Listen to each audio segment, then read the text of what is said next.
Graça e paz, irmãos. Boa noite. Amém?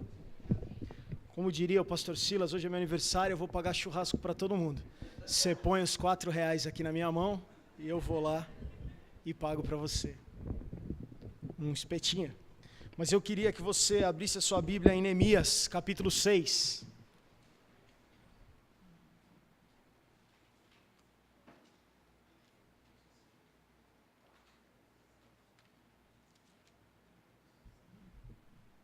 Nós estamos hoje pelo sexto domingo consecutivo falando a história de Neemias, tentando entender um pouquinho sobre esse livro histórico e o quanto essa história traduzida pelo próprio e narrada pelo próprio Neemias, aí na palavra de Deus, pode nos abençoar e pode fazer com que de alguma maneira nós possamos avançar, nós possamos ser tocados pelo exemplo de Neemias. E para que você que nos visita, ou você que é a primeira vez que está ouvindo falar de Neemias, nós começamos lá no capítulo 1, e Neemias é alguém que era um trabalhador, ele trabalhava junto com o rei Ataxerxes, ele era o copeiro do rei Ataxerxes, e ele tinha uma função muito importante, porque o vinho do rei antes passava por Neemias. Neemias precisava provar antes o vinho, para garantir que o rei não fosse envenenado. E nós entendemos que no capítulo 1 de Neemias, quando ele sabe de uma informação do seu irmão, dizendo que Jerusalém está em ruínas, ele sente aquilo no seu coração, porque os seus pais estavam sepultados ali, e ele então se importa com a situação de Jerusalém, e aí ele inicia um processo de reconstrução de Jerusalém, reconstrução dos muros de Jerusalém, para que aquela cidade que já antes tinha sido uma cidade de muita glória, voltasse a ser a Jerusalém que ele lembrava, a Jerusalém que trazia na memória dele a lembrança dos dias que os pais dele estavam vivos. E ele começa um processo, ele pede, ele ora, ele pede para o seu chefe, o rei Ataxerxes, liberá-lo. Ele no capítulo 3, independente das dificuldades, ele prossegue nessa ação, nessa obra de reconstrução de Jerusalém. No capítulo 4 nós vemos que ele continua construindo, mas agora um olho no peixe, outro no gato, porque o diabo se levanta. Existe, como Jay Parker fala no livro que ele fala sobre Neemias, do capítulo 4 ao 6, existe uma guerra espiritual. O que está acontecendo em Jerusalém durante esse período do capítulo 4 e o capítulo 6 que se encerra hoje, existe uma guerra espiritual, uma tentativa do diabo de que Jerusalém não fosse reconstruída. E nós vemos essa tentativa do diabo, não como o diabo em pessoa, a figura do diabo, de alguma maneira tentando parar Neemias e os seus trabalhadores, e as pessoas que estavam engajadas ali, aquelas pessoas que nós vimos no domingo passado, que foram alcançadas pela vida de Neemias, um amor sacrificial. Neemias é um líder que dá a sua vida, dá o seu conforto, dá aquilo que ele tinha direito como governador, ele abre mão de tudo isso, para que as pessoas, aquele povo, tivesse um pouco mais de conforto, um pouco mais, uma condição social melhor. E nós vemos então essa guerra, não causada pelo diabo em pessoa, mas causada pelo diabo influenciando algumas pessoas, como Sambalate, como Tobias, como pessoas que nós vemos desde o começo desse livro, de alguma maneira tentando impedir que Neemias conseguisse reconstruir Jerusalém. Nós vemos então Neemias, irmãos, passando por várias coisas. Nós vemos Neemias sendo desprezado, sendo zombado no capítulo 2, nós vemos Neemias sendo indagado, nós vemos escárnio lá no capítulo 4, nós vemos humilhação também no capítulo 4, nós vemos chacota, nós vemos no capítulo 4, versículo 8, confusão envolvendo Neemias. No mesmo capítulo 4, versículo 11, nós vemos violência. Existia uma tentativa, existia realmente uma movimentação para que Neemias parasse, para que Neemias não fizesse aquilo que era a vontade de Deus. Uma grande obra que estava sendo abençoada por Deus. E nós estamos agora no capítulo 6, e nós podemos então entender o que está acontecendo, o que acontece nesse capítulo. Eu queria ler com você o versículo 15 do capítulo 6 de Neemias. E talvez depois de tantos capítulos com más notícias, parece que agora a coisa fica melhor.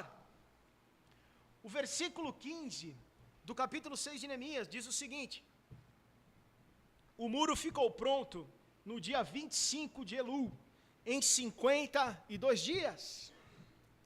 O povo então completa a reconstrução do muro.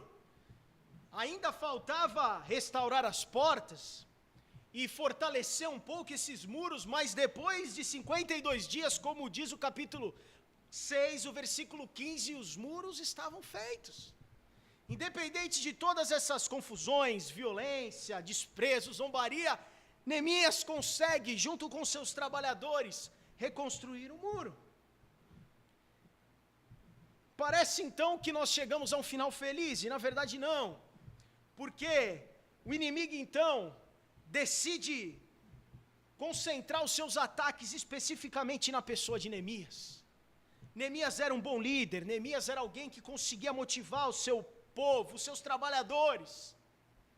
E parece então que o diabo tenta envolver agora Neemias, para que atacando Neemias, então seus liderados perdessem a força e de alguma maneira o avançar, o fortalecimento dos muros, as portas que ainda não tinham feitas, não conseguissem ser feitas. Paulo, na sua segunda carta aos Coríntios, no capítulo 11, versículo 3, diz o seguinte: mas temo que, assim como a serpente enganou Eva com a sua astúcia, assim também sejam de alguma sorte corrompidos os vossos sentidos, e se apartem da simplicidade que há em Cristo. A carta de 1 Pedro, capítulo 5, versículo 8, diz: sede sóbrios, vigiai, porque o diabo, vosso adversário, anda aí de redor, bramando como leão, buscando a quem possa tragar. O diabo então tenta de alguma maneira destruir Neemias, e tenta de alguma maneira destruir o sonho de Neemias de ver Jerusalém novamente no seu auge.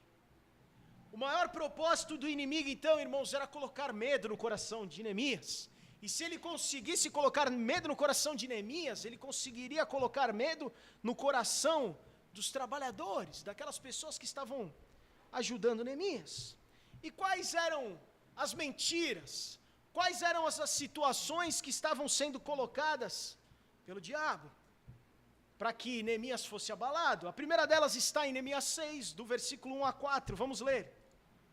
Quando Sambalate, Tobias e Gesem, o árabe, e o restante de nossos inimigos souberam que eu havia reconstruído o muro e que não havia ficado nenhuma brecha, embora até então eu ainda não tivesse colocado as portas nos seus lugares, Sambalate e Gesem mandaram-me a seguinte mensagem: venha, vamos nos encontrar num dos povoados da planície de Ono. Eles, contudo, estavam tramando fazer-me mal, por isso enviei-lhes mensageiros com esta resposta: estou executando um grande projeto e não posso descer. Porque parar a obra para ir encontrar-me com vocês? Eles me mandaram 4 vezes a mesma mensagem, e todas as vezes lhe dei a mesma resposta. Aqueles homens, então, mudam a estratégia. Aquela coisa de, já que eu não posso te vencer, então eu vou me unir a você. Um cara chamado, um estudioso chamado Boyce, diz que o gesto desses caras, nesses 4 primeiros versículos, parece um discurso de alguém que perdeu uma campanha política, uma eleição, sabe? Quando aquele cara perde, ele ganhou, ele vai fazer um bom governo, a gente está aqui para ajudá-lo no que ele precisar, somos de partidos diferentes, mas nós pensamos no bem do Brasil, no bem da cidade e tudo mais. O discurso agora parece mais ou menos algo nessa linha, Neemias, sabe, você venceu, você conseguiu levantar o muro, então nós queremos de alguma maneira te ajudar.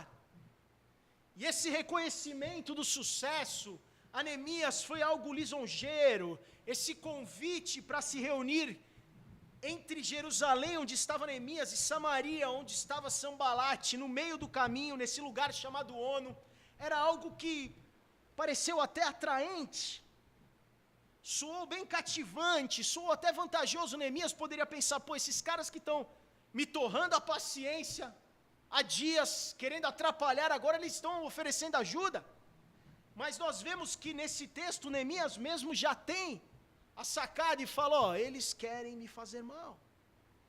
Essa vila era no meio do caminho, como eu disse, entre Jerusalém e Samaria. um lugar bem sossegado, um lugar perfeito para que eles pudessem ou matar Neemias, ou tentar qualquer tipo de mal à vida de Neemias. Neemias então recusa imediatamente a oferta. Nós vemos no versículo 4 que Neemias fala que recebeu esse mesmo convite 4 vezes, e nas 4 vezes ele negou. Não aceito, não vou, não quero ir, não vou. E veio a segunda, e a terceira e a quarta vez, e Neemias negou. E ele rejeita essa oferta baseada em 3 convicções, irmãos. A primeira delas, no versículo 2, ele sabia que eles estavam mentindo. Neemias tinha entendido que aqueles homens estavam mentindo para ele e desejavam matá-lo. A segunda coisa, no versículo 3, ele estava convicto da grandeza e da obra que Deus estava fazendo através da vida dele. Por isso que ele falou, eu não tenho tempo para ir ter reunião com vocês, porque eu tenho uma grande obra que está sendo executada. E a terceira convicção, irmãos, é que os judeus não tinham nenhum tipo de semelhança, qualquer coisa comum com Sambalate e com o povo que estava ali. Por isso não existia necessidade de estabelecer nenhum tipo de comparação, não existia nada em comum. Por isso Neemias nega o convite 4 vezes, fazendo isso de forma bem política, nós vemos aqui na palavra. Não faz referência a nada, dizendo, eu sei que vocês vão me matar, então eu não vou não. Neemias é bem político, falou, eu estou trabalhando, eu não posso ir nessa reunião, eu continuo, tenho uma obra que eu preciso executar. Irmãos, uma outra coisa, uma outra mentira, está do versículo 5 ao versículo 9, vamos ler. Versículo 5 diz assim, então, na 5ª vez, Sambalate mandou-me um dos seus homens de confiança, com a mesma mensagem. Ele tinha na mão uma carta aberta, em que estava escrito, dizem entre as nações, Gesem diz que é verdade, que você e os judeus estão tramando uma revolta, e que por isso estão reconstruindo o muro. Além disso, conforme dizem, você está na iminência de se tornar o rei deles, e até nomeou profetas para fazer em Jerusalém a seguinte proclamação a seu respeito, há um rei em Judá. Ora, essa informação será levada ao rei, por isso, vamos conversar.